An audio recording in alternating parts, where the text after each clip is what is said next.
The top three teams in the East Region standings for North Dakota boys hockey are as follows: Grand Forks Central, Grand Forks Red River, and then West Fargo Cheyenne. The Mustangs having a great season so far, looking to build on it tonight, hosting Shanley. Cheyenne winners of 2 in a row. Shanley trying to avoid losing 2 straight. The Deacons struck first in this one, and then it turned into a goalie duel.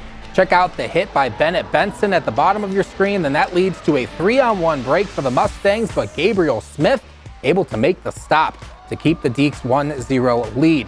Cruz Fitzpatrick in net for Cheyenne, making big saves with his gloves the first 2 frames to keep the Mustangs in it. But late second period, Ryan Griniker from just inside the blue line. He's going to light the lamp to double the Deacons' lead, and Shanley picks up the road win 4-1 over Cheyenne. Same schools met at Cheyenne High for girls basketball, and this one was a good one. Late second half, Riley Sievert finds Vanessa Bohr on the wing. She connects to put Shanley up 5, but Cheyenne ward back. Zoe Keene finds Ella Froning on the back door to put the Mustangs ahead by 1. Later, Keene's just going to do it all herself. Floater game is strong as the Mustangs lead by 3. Final seconds, Shanley looking to tie and force OT, but it's going to be off the mark as the Mustangs win 71-68. That's now 9 wins in their last 10 games. At Horace High, ESPN is in the house for this marquee battle between the top 2 EDC teams, West Fargo and West Fargo Horace. The Hawks holding the lead late in this one, but Beckett Fowl refused to go down without a fight. That lay-in makes it a 7-point game.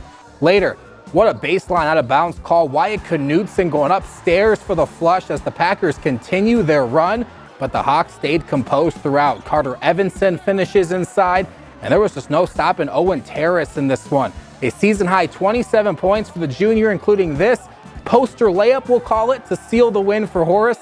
Hawks moved to 10-1 in league play with the 98-89 win. And across the border in Minnesota, Park Christian hosting Mahnomen-Waubun, and we are on milestone watch for Falcons senior number 1 Gavin Geese. 22 points away from the 1,000-point club coming in. But early on, it was the younger bro, Logan Geese, stealing the show. The finish on the cut for the Deuce, and it's an early 1-point lead. Later, the Thunderbirds turning defense into offense. Tayden Larson for 2. Mahnomen-Waubun leading by 4. But back comes Geese and the Falcons. Some room to shoot on the wing here, and he's going to get the shooter's bounce. He goes for 28 points in this one. Gavin, though, chipping away for that 1K. A steal here, and he's going to finish it on the other end. A 9-point Falcons lead into the break, and Gavin, he's going to get that 1,000 on this 3 in the second half.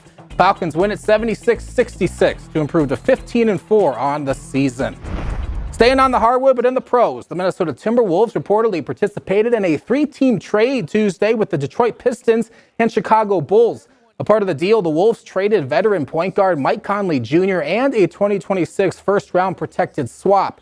The Wolves did not receive anything in this deal aside from relieving themselves of Conley's salary. Now, what does it mean? The Wolves have been discussed heavily in rumors of acquiring star Milwaukee Bucks forward Giannis Antetokounmpo. ESPN's Shams Charania saying in his report, quote, Minnesota creates significant tax savings and roster space as they pursue a Milwaukee star this week. So stay tuned. Whether the Wolves complete that blockbuster or a different trade, something is likely to happen before Thursday's NBA trade deadline. We'll continue to update you on our social media pages.